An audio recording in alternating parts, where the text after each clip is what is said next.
Ratio nature of the gas पर depend नहीं करता है। तो वो कौन सी है, कैथोड रेज, क्योंकि कैथोड रेज में क्या होता है, नेगेटिवली चार्ज पार्टिकल इलेक्ट्रॉन वो हर किसी में क्या रहता है, सेम। और किसकी डिपेंड करती है, तो वो है anode rays. E by M ratio किसका ज्यादा होगा, इलेक्ट्रॉन या proton? E by M ratio किसका ज्यादा होगा, इलेक्ट्रॉन या प्रोटॉन? क्वेश्चन पूछ लिया गया, ई बाई एम रेशियो इलेक्ट्रॉन का ज्यादा होता है या ई बाई एम रेशियो प्रोटॉन का ज्यादा होता है? तो वो डिपेंड करता है मास पे। मास किसका ज्यादा होता है, इलेक्ट्रॉन या प्रोटॉन का? देखो इलेक्ट्रॉन का मास होता है 9.1 into 10 to the power minus 31 kg और प्रोटॉन का मास होता है 1.67 into 10 to the power minus 27 kg। तो ये है 10 to the power minus 31 और ये कितना है, 10 to the power minus 21। तो माइनस में वैल्यू ज्यादा है, इसका मतलब कम है। तो इलेक्ट्रॉन का मास क्या है, कम है। मास कम है तो ई बाई एम रेशियो क्या हो जाएगा, ज्यादा। प्रोटॉन का मास क्या है, ज्यादा, तो ई बाई एम रेशियो क्या हो गया, कम। ये क्वेश्चन पूछा जाता है e by M ratio of electron and proton. E by M ratio किसका ज्यादा है, इलेक्ट्रॉन का या प्रोटॉन का? तो मास इलेक्ट्रॉन का कम होता है, इलेक्ट्रॉन का मास कम होता है, तो ई बाई एम क्या हो जाता है, इंक्रीज। तो e by M ratio of electron is greater than e by M ratio of proton. ठीक है। अगर कंपैरिजन पूछा जाए इलेक्ट्रॉन के मास और प्रोटॉन के मास में, तो जो इलेक्ट्रॉन का मास है वो 1/837 टाइम्स होता है मास ऑफ प्रोटॉन के। Mass of electron is equal to 1/183 times of mass of proton. देखो मास ऑफ इलेक्ट्रॉन कितना छोटा है, 1 से जब 183 की डिवाइड कर देंगे ना, तब किसका मास निकल के आएगा, इलेक्ट्रॉन का। तो मास of electron is less then mass of proton. ठीक है। तो डिस्कवरी खत्म हो गई हमारी इलेक्ट्रॉन एंड प्रोटॉन की। इलेक्ट्रॉन और प्रोटॉन दोनों की डिस्कवरी हुई थी 19th सेंचुरी में, 1898 ऐसे अप्रोक्सीमेटली हुई थी। 1913 के अप्रोक्सीमेटली किसकी हुई थी, गोल्डस्टीन ने प्रोटॉन की कर दी थी। अब न्यूट्रॉन की डिस्कवरी हुई थी 19 में। इलेक्ट्रॉन की डिस्कवरी तो हुई है 1898 के आसपास। ठीक है। गोल्डस्टीन की इसकी थोड़ी सी बात हुई है 1901 1902 लगा सकते हो, कब हो गई है, गोल्डस्टीन ने प्रोटॉन की डिस्कवरी कर ली है। आगे जो न्यूट्रॉन की डिस्कवरी हुई है वो 1932 के अप्रोक्स हुई है। प्रोटॉन न्यूट्रॉन की डिस्कवरी कब हुई है, 1932 के अप्रोक्स हुई। उससे पहले तो तुम्हारा थॉमसन का मॉडल आ गया था, तभी तो थॉमसन ने न्यूट्रॉन के बारे में कुछ नहीं बताया। क्या थॉमसन ने अपने मॉडल में न्यूट्रॉन के बारे में कुछ बताया, नहीं, क्योंकि जब हमारा थॉमसन ने अपना मॉडल दिया था उस टाइम पे न्यूट्रॉन थे ही नहीं, न्यूट्रॉन की डिस्कवरी नहीं थी। न्यूट्रॉन की डिस्कवरी कब हुई थी, 1932 में। और अभी ये किसकी डिस्कवरी हुई थी, सबसे पहले इलेक्ट्रॉन की हुई थी, उसके बाद किसकी हुई थी, प्रोटॉन। नेक्स्ट टॉपिक है हमारा मॉडल्स ऑफ एटम। एटम के जितने भी मॉडल आए थे हम उन सबको पढ़ेंगे एक एक करके। अब हमारा पहले एटम था, हमने बोल दिया कि उसको हम फर्दर डिवाइड कर सकते हैं इलेक्ट्रॉन, प्रोटॉन और न्यूट्रॉन में। इलेक्ट्रॉन की डिस्कवरी हमने पढ़ ली, प्रोटॉन की डिस्कवरी पढ़ ली, न्यूट्रॉन की ऐसी कोई खास डिस्कवरी नहीं है। बस एक बात याद रखना, मास of electron, mass of proton and mass of neutron में सबसे ज्यादा मास होता है न्यूट्रॉन, और इलेक्ट्रॉन और प्रोटॉन में मास ज्यादा होता है प्रोटॉन। सबसे कम मास किसका होता है, इलेक्ट्रॉन का होता है। सबसे कम मास किसका है, इलेक्ट्रॉन का है। सबसे ज्यादा किसका है, न्यूट्रॉन और प्रोटॉन, और फिर उसके बाद इलेक्ट्रॉन। ठीक है। फिर हम पढ़ेंगे मॉडल्स। अब फाइनल जब हमारे एक्स्ट्रा एटॉमिक पार्टिकल्स आ गए तो उनको कैसे अरेंज किया गया। तो सबसे पहले हमारे साइंटिस्ट थे थॉमसन्स मॉडल।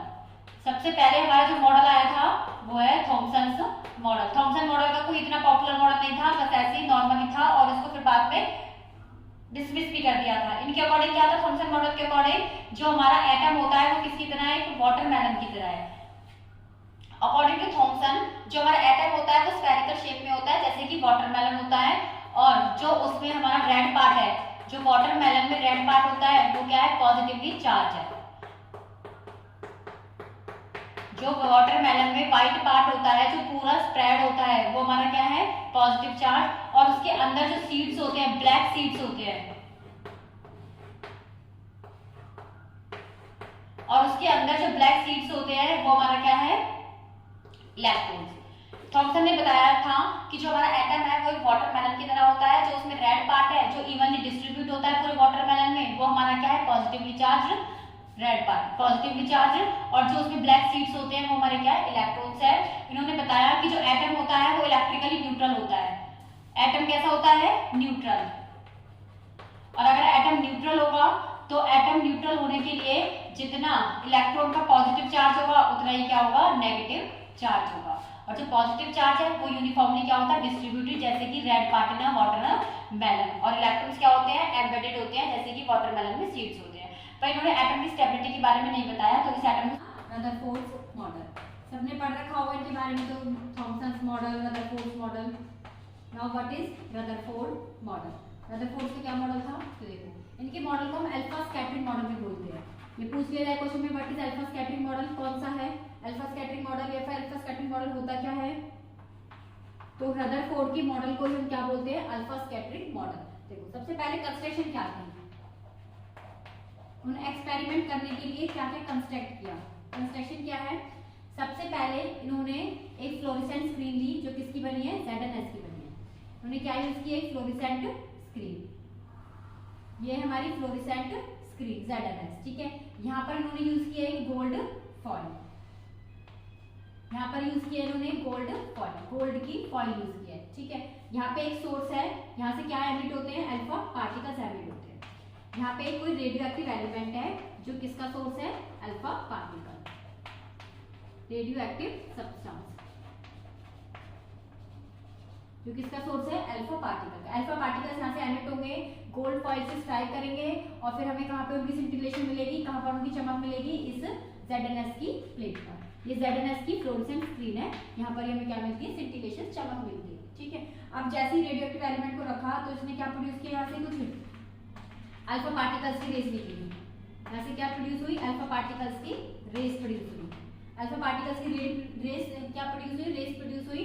फिर हमने देखा कि कुछ अब इसकी वर्किंग की बात करते हैं। वर्किंग क्या है इसकी, कैसे वर्क करता है उनका ये मॉडल? तो देखो वर्किंग में उन्होंने क्या किया, जो रेडियो एक्टिव एलिमेंट है वो टाइम के साथ क्या होता रहेगा? डिके होता रहेगा और उनमें से क्या निकलेंगे? Alpha particle. वहां से क्या एमिट हो रहे हैं? Alpha particle. जैसे अल्फा पार्टिकल्स यहाँ से एमिट होते हैं तो उनकी रेज एमिट होगी, अल्फा पार्टिकल्स की रेज। तो मोस्टली तो जो अल्फा पार्टिकल्स की रेज हैं वो क्या करती हैं? यहाँ से स्ट्राइक करती हैं और सीधी निकल जाती हैं। कुछ अल्फा पार्टिकल्स तो थी जो सीधी निकल गई, जैसे आई थी बिल्कुल वैसे ही निकल गई। कुछ अल्फा पार्टिकल्स थी जो क्या हो गई? डिफ्लेक्ट हो गए। कुछ अल्फा पार्टिकल्स क्या हो गए? डिफ्लेक्ट हो गए कुछ एंगल से। कुछ अल्फा पार्टिकल्स एंगल से क्या हो गए? डिफ्लेक्ट हो गए। और बहुत ही कम, वेरी फ्यू अल्फा पार्टिकल ऐसे थे जो बाउंस बैक करके 180 एंगल बनाते हुए वापस आ गए। कुछ अल्फा पार्टिकल्स बाउंस करके, कुछ क्या ये लगा लो 20,000 में से सिर्फ एक ही ऐसा अल्फा पार्टिकल था जो बाउंस करके क्या आ गया? 180 एंगल बनाता हुआ वापस आ गया, ठीक है। तो देखो वर्क, पहले कंस्ट्रक्शन क्या थी? रेडियम का ब्लॉक इन्होंने यूज किया है, उसमें से अल्फा पार्टिकल्स एमिट होते हैं, वो गोल्ड फॉइल से स्ट्राइक करते हैं और स्ट्राइक करने के बाद किस पर सिंटिलेशन प्रोड्यूस करते हैं? जिंक की फ्लोरेसेंट स्क्रीन पर। इधर से क्या हमने ऑब्जर्व किया? देखो ऑब्जर्व क्या किया, ये तो थी इसकी वर्किंग। सबसे पहले ऑब्जर्व क्या किया? 99.9%, बहुत ज्यादा अल्फा पार्टिकल्स, 99.9% जो अल्फा पार्टिकल्स थे, alpha particles passes without any deflection. 99% ने कोई भी डिफ्लेक्शन नहीं की, पासेस विदाउट एनी डिफ्लेक्शन। फिर उसके बाद सेकंड कंक्लूजन क्या था? फ्यू अल्फा पार्टिकल्स, कुछ अल्फा पार्टिकल ऐसे थे, कम अल्फा पार्टिकल ऐसे थे डिफ्लेक्टेड, जो डिफ्लेक्ट हो गए with small angles, with small angles. कुछ अल्फा पार्टिकल ऐसे थे जो स्मॉल एंगल से क्या हो गए? डिफ्लेक्ट हो गए। एंड सी कंक्लूजन क्या थी? वेरी फ्यू, बहुत ही कम। बहुत कम का मतलब 20,000 में से कोई एक ही अल्फा पार्टिकल ऐसा था जो 180 एंगल से क्या हो गया? बैक आ गया, जो 180 एंगल से क्या आ गया? बैक आ गया। तो ये तो थी इसकी ऑब्जर्वेशन। अब कंक्लूजन, जैसी ऑब्जर्वेशन हुई तो उससे हमने कंक्लूजन क्या निकाला? इन ऑब्जर्वेशन से हमने कंक्लूजन क्या निकाला? तो देखो सबसे पहला कंक्लूजन क्या था? बहुत सारे अल्फा पार्टिकल, 99% अल्फा पार्टिकल ऐसे थे जो बिल्कुल सीधे निकल गए, उन्होंने डिफ्लेक्शन ही नहीं किया। ये जो गोल्ड फॉइल है ये किसके एटम से बनी है? गोल्ड के एटम से बनी है। कोई एक गोल्ड का एटम ले लेते हैं, मान लो एक गोल्ड का एटम है और हमें पता है गोल्ड का एटम है, ये स्फेरिकल शेप होती है इसकी, ठीक है। तो 99 बहुत सारे अल्फा पार्टिकल थे जो यूं ही निकल गए सीधे। यूं निकलने का मतलब क्या है? ये अल्फा पार्टिकल है। अल्फा पार्टिकल होता क्या है? 2He4 और कौन सा चार्ज होता है इस पर? पॉजिटिव चार्ज होता है। अब पॉजिटिव चार्ज जो निकल रहा है, किसी से कोई डिफ्लेक्शन ही शो नहीं कर रहा है, इसका मतलब इसमें बहुत सारा स्पेस क्या है? एम्प्टी है। मोस्टली स्पेस कैसा है? एम्प्टी है। बहुत सारी जगह क्या है? खाली है। जो बहुत सारे अल्फा पार्टिकल्स है वो उन्होंने कोई डिफ्लेक्शन ही नहीं शो किया, चाहे नेगेटिव के साथ हो चाहे पॉजिटिव के साथ हो, कोई डिफ्लेक्शन ही शो नहीं किया। इसका मतलब वो सीधे निकल गए। देखो ऐसे वो सीधे ही निकल गए, उन्होंने कोई डिफ्लेक्शन ही शो नहीं की। इसका मतलब क्या है? बहुत सारा पार्ट क्या है इस एटम में? खाली है, एम्प्टी है। सेकंड क्या थी? कुछ अल्फा पार्टिकल्स जो डिफ्लेक्ट हुए। अब जो पॉजिटिव चार्ज है किस में डिफ्लेक्शन शो करेगा, किसके साथ डिफ्लेक्शन शो करेगा, नेगेटिव चार्ज के साथ। इसका मतलब इस खाली स्पेस में कुछ जगह क्या थे, इलेक्ट्रॉन थे, कुछ जगह क्या थे इसमें, इलेक्ट्रॉन थे। और रदरफोर्ड के अकॉर्डिंग वो इलेक्ट्रॉन किस में रिवॉल्व करते हैं, सर्कुलर ऑर्बिट्स। इस खाली जगह में क्या होती है, ऑर्बिट, जिनमें कौन रिवॉल्व करते हैं, इलेक्ट्रॉन। जो अल्फा पार्टिकल है इन इलेक्ट्रॉन की वजह से क्या हो जाते हैं, डिफ्लेक्ट। मान लो कुछ अल्फा पार्टिकल इलेक्ट्रॉन की वजह से क्या हो गए, डिफ्लेक्ट हो गए। ठीक है, अब बहुत ही कम, कोई एक या दो ऐसे अल्फा पार्टिकल थे जो 180 के थ्रू बाउंस बैक हो गए।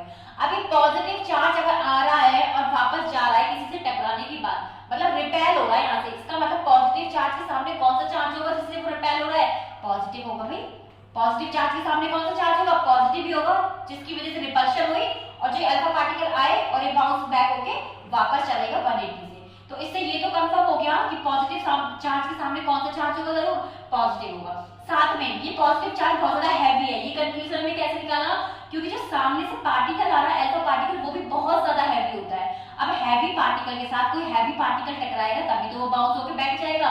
तो इसका मतलब जो ये पॉजिटिव चार्ज है ये भी कैसा था, हाईली डेंस था। ये भी कैसा है, हाईली डेंस है और बहुत छोटे से स्पेस में एग्जिस्ट कर रहा है। बहुत छोटा सा स्पेस क्यों है, क्योंकि सिर्फ एक ही अल्फा पार्टिकल ऐसा है जो बाउंस बैक कर रहा है, सिर्फ एक अल्फा पार्टिकल। इसका मतलब जिससे वो बाउंस बैक कर रहा है ना, वो उसकी डेंसिटी तो बहुत ज्यादा है, पर वो किस रीजन में है, बिल्कुल छोटे से रीजन में है। और उस छोटे से रीजन को हमने क्या बोल दिया, न्यूक्लियस। इसने न्यूक्लियस की डिस्कवरी की, बहुत अच्छी डिस्कवरी इसकी क्या थी, न्यूक्लियस की डिस्कवरी। तो यहाँ से रदरफोर्ड का मॉडल का कंक्लूजन क्या आया, most of the alpha particles passes without any deflection। इसका मतलब सारा स्पेस क्या है, मोस्टली स्पेस क्या है इसमें, एम्प्टी है।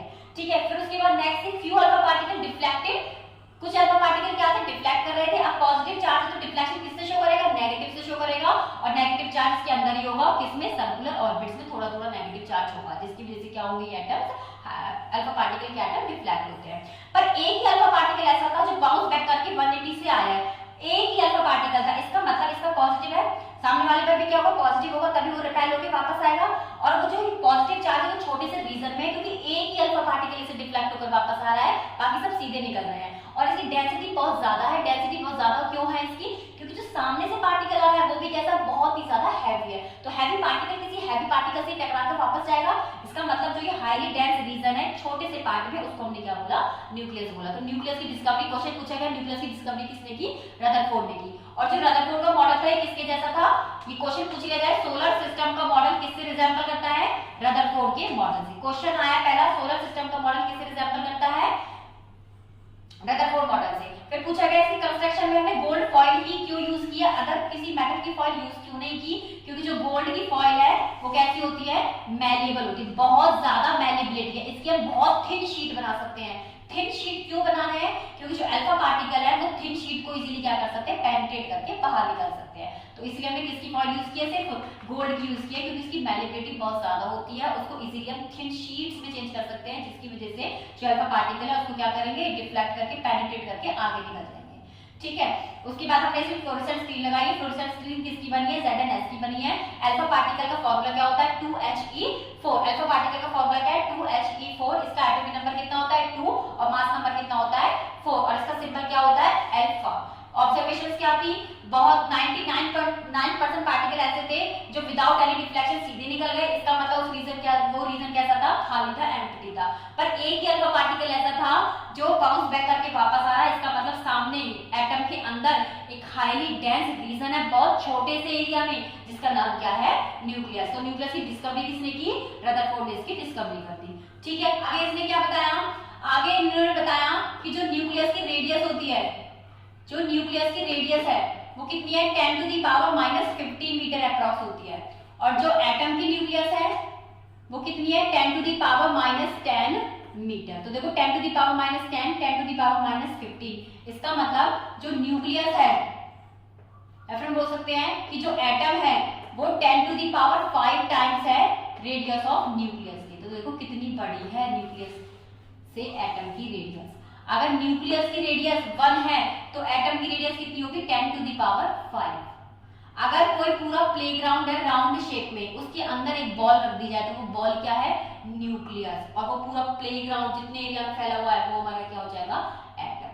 अगर न्यूक्लियस की रेडियस 1 है तो एटम की रेडियस क्या होगी, 10 टू द पावर 5 टाइम्स होगी। ठीक है। इधर से एक फॉर्मूला आया, रेडियस ऑफ न्यूक्लियस कैलकुलेट करने का एक फॉर्मूला बताया रदरफोर्ड ने, इज इक्वल टू 1.3 इंटू, इस पर न्यूमेरिकल पूछे जाते हैं, 1.3 into 10 to the power minus 14 A का मतलब होता है atomic mass of the 1/3 centimetre. ये क्या थी, न्यूक्लियस की रेडियस 1/3 AM, और ये क्या है, एटॉमिक वेट ऑफ एलिमेंट, किसी भी एलिमेंट का एटॉमिक वेट को रिप्रेजेंट करता है। यहाँ पे खत्म होता है हमारा रदरफोर्ड्स मॉडल। अब आगे हम पढ़ेंगे बोर्ड्स मॉडल।